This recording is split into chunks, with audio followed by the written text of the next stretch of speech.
इंसान तो इंसान, गोरिल्ला भी सेल्फी के शौकीन निकले। तस्वीर बनवाना कौन पसंद नहीं करता, क्या बूढ़े जवान क्या बच्चे। जैसे ही कैमरा देखा और लगे तस्वीर के लिए अंदाज सिखाने। लेकिन अब गोरिल्ला भी इंसानों के साथ रह रहकर इंसानों जैसी हरकत करने लगे हैं।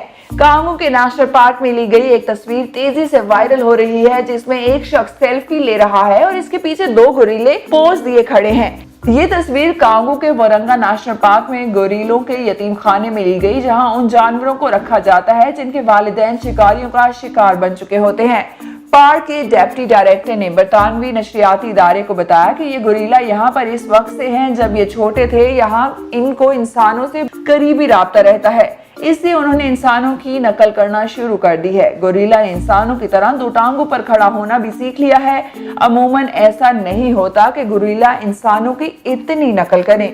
उन्होंने मजीद ये भी बताया कि तस्वीर में नजर आने वाले गोरिल्ले नेशनल पार्क के रेंजर्स को ही अपने वालिदैन समझते हैं। इन दोनों के वालिदैन जुलाई 2007 में मारे गए थे। इस वक्त इनकी उम्रें 2 और 4 माह थी।